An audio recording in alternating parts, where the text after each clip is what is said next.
दोस्तों नमस्कार। आप सभी का हमारे YouTube चैनल पर स्वागत है। आज हम बच्चों आपको उत्क्रमणीय सेल के बारे में पढ़ाएंगे। उत्क्रमणीय सेल क्या होती है,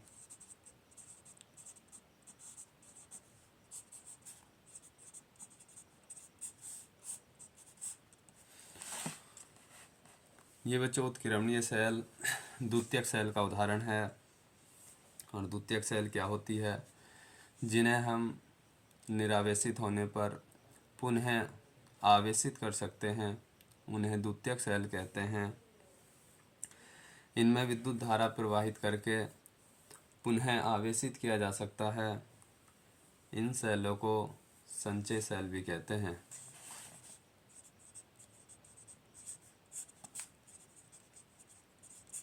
इन सेलों को बच्चों संचय सेल भी कहते हैं। संचय का दूसरा नाम है संग्रह सेल। इन्हें हम पुनः आवेशित कर सकते हैं और ये द्वितीयक सेल के उदाहरण हैं। जैसे सीसा भंडारण सेल। सीसा भंडारण सेल भी बच्चों उत्कीर्णीय सेल का ही उदाहरण है। और एक होता है निकिल कैडमियम सेल। निकिल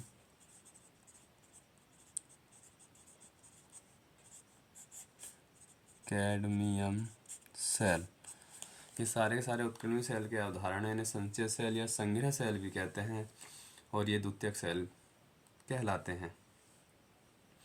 इसके बाद बच्चों हम आपको नरनष्ट समीकरण पढ़ाएंगे। नष्ट समीकरण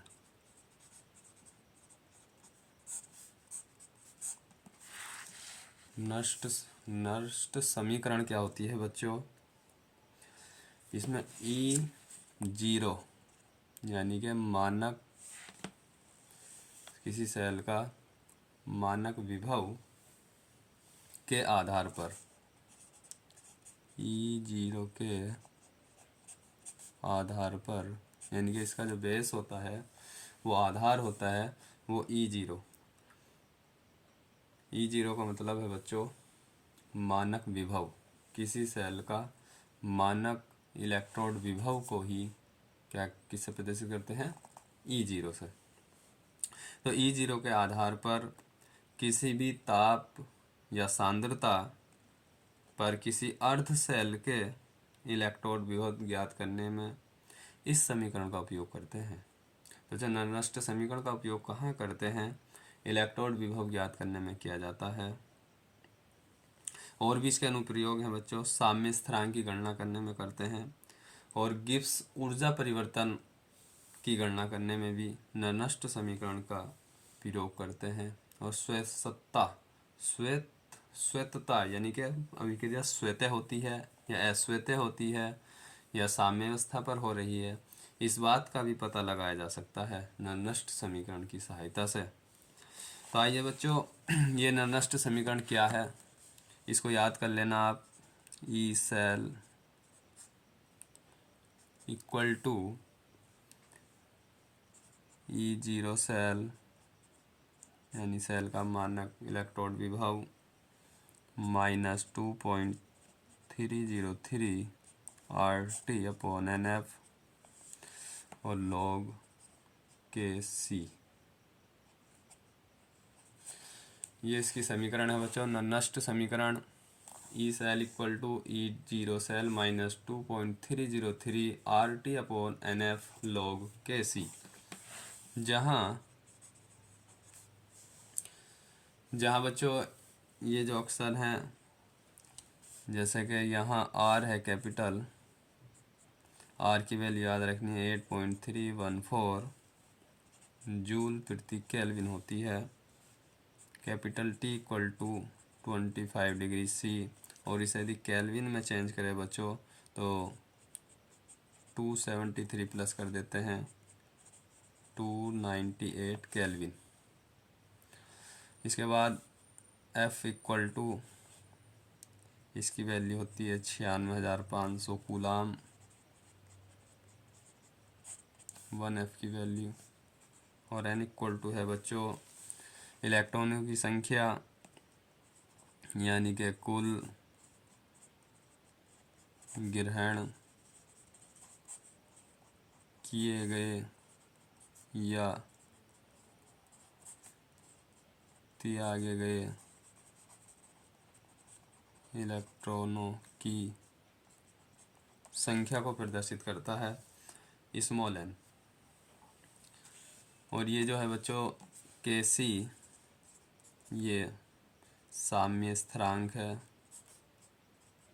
साम्य स्थिरांक को प्रदर्शित करता है Kc। और एक बच्चों साम्य अवस्था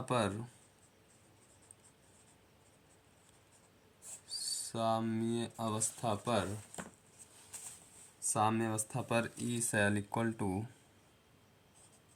यानी कि जो E0 सेल है उसकी वैल्यू 0 होती है,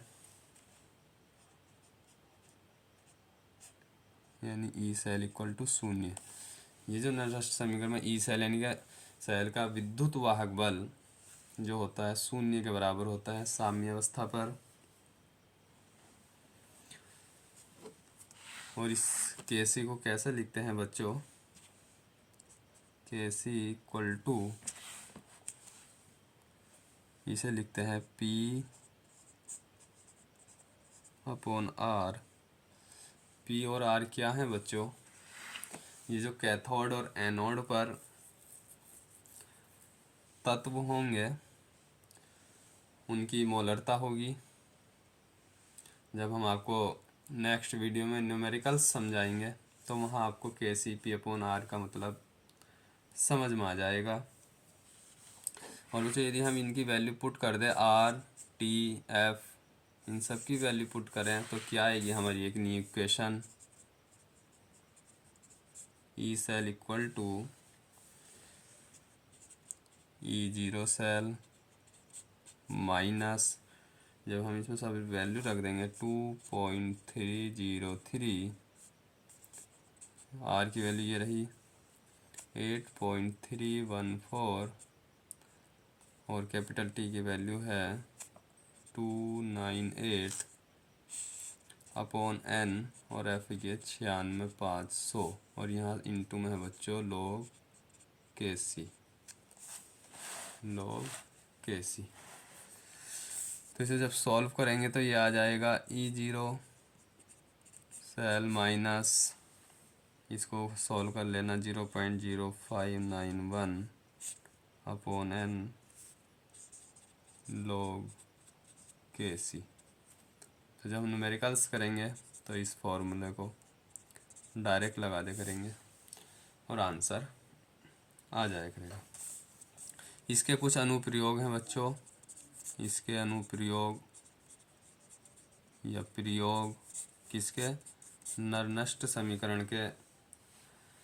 तो पहला उपयोग है इसका साम्य स्थिरांक की गणना करने में किया जाता है, Kc साम्य स्थिरांक होता है। तो पहला है इसका उपयोग यानी कि इस समीकरण का उपयोग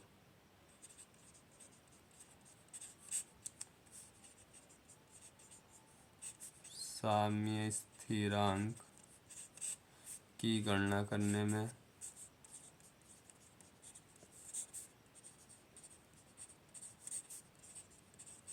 करते हैं या किया जाता है। नंबर 2 है बच्चों नरनष्ट समीकरण का उपयोग गिब्स ऊर्जा या गिब्स मुक्त ऊर्जा की गणना करने में किया जाता है। गिब्स मुक्त ऊर्जा परिवर्तन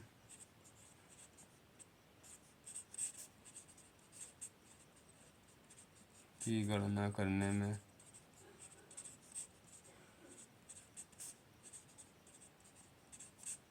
करते हैं।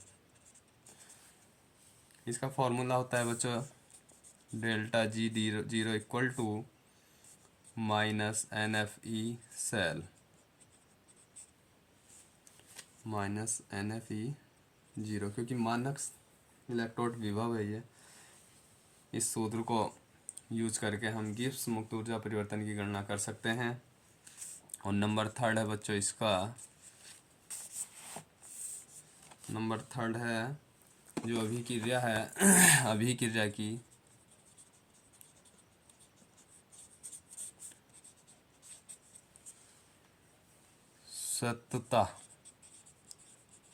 सत्यता ज्ञात करने में किया जाता है।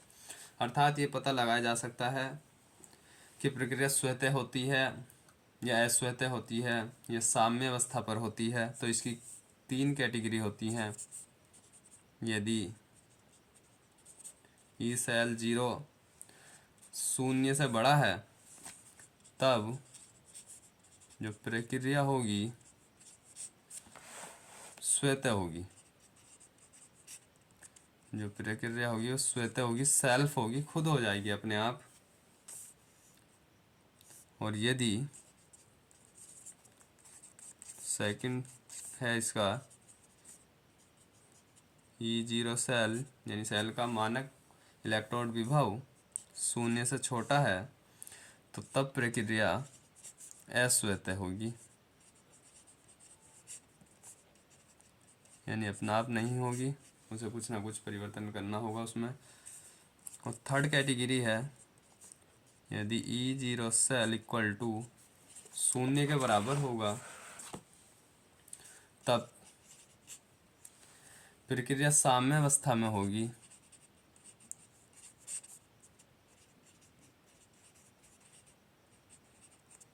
साम्य अवस्था में होगी।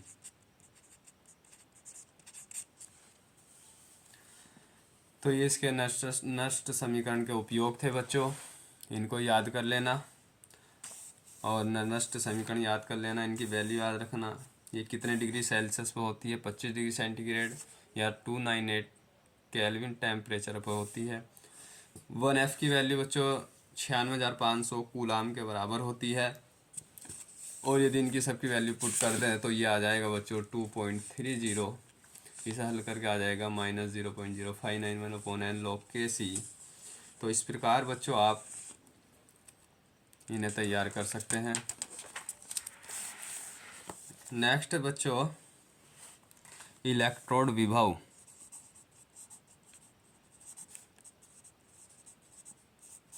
इलेक्ट्रोड विभव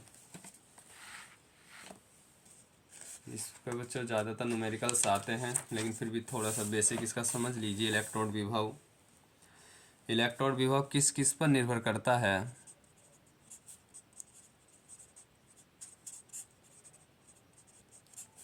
ये है निर्भर करता है, तो याद कर लेना किस किस पर निर्भर करता है। धातु की प्रकृति पर, धातु की प्रकृति पर निर्भर करता है, और यह ताप पर निर्भर करता है। धातु की प्रकृति पर और ताप पर। एक होता है विलयन की मोलरता, मोलरता पर। इन 3 पर डिपेंड करता है। और ये निर्भर किस पे नहीं करता? दाब पर। ये याद करना, ये निर्भर किस पे नहीं करता? नहीं करता इलेक्ट्रोड विभव दाब पर निर्भर नहीं करता है। बाकी ये विलयन की मोलरता पर, विलयन के ताप पर और विलयन की प्रकृति पर निर्भर करता है। तो याद रखना बच्चों, काफ़ी मोस्ट क्वेश्चन है।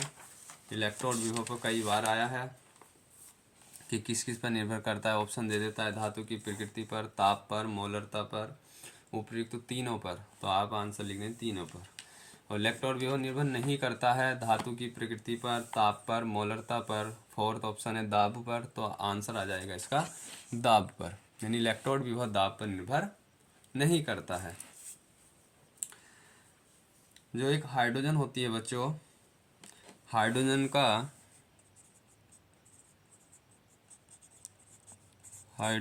का मानक अपचयन विभव,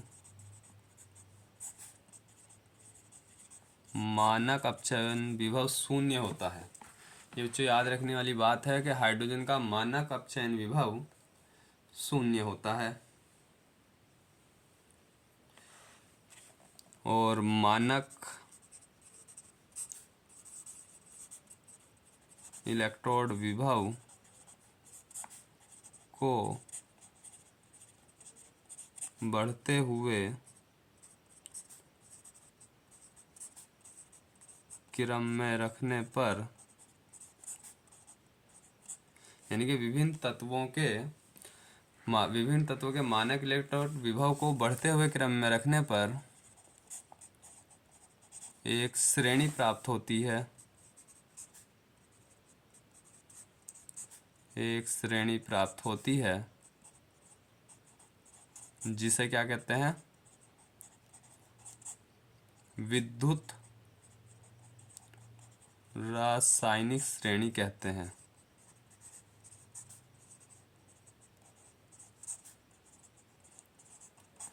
विभिन्न तत्वों के मानक इलेक्ट्रोड विभव को उनके बढ़ते हुए क्रम में रखने पर एक श्रेणी प्राप्त होती है जिसे विद्युत रासायनिक श्रेणी कहते हैं। इस श्रेणी में सबसे ऊपर तत्व जो है बच्चों, सबसे ऊपर का तत्व इस श्रेणी है, इस श्रेणी में सबसे ऊपर का तत्व है फ्लोरीन। याद रखना कौन है? फ्लोरीन। और इसका जो मानक अपचयन विभव होता है वो 2.87 वोल्ट होता है। सबसे ऊपर का तत्व है ये। और नीचे का तत्व है बच्चों, नीचे का तत्व है लिथियम। सबसे नीचे तत्व कौन है इस श्रेणी में? लिथियम। और इसका जो मानक अपचयन विभव होता है वो -3.05 वोल्ट होता है। ये काफ़ी मोस्ट प्रश्न है बच्चों, दोनों याद रखना। सबसे ऊपर का तत्व फ्लोरीन है जिसका मानक अपचयन विभव +2.87 वोल्ट होता है। और नीचे का तत्व जो है इसी श्रेणी का लिथियम है जिसका मानक इलेक्ट्रोड विभव या मानक अपचयन विभव -3.05 वोल्ट होता है। तो ये थे बच्चों आज के इलेक्ट्रोड विभव, नरनष्ट समीकरण और उत्क्रमणीय सेल, नरनष्ट समीकरण के अनुप्रयोग कि कहाँ कहाँ इसके उपयोग होते हैं। नेक्स्ट वीडियो में बच्चों हम आपको इन पर आधारित न्यूमेरिकल्स लेकर आएंगे। तब तक अपनी तैयारी में लगे रहें। Thank you very much.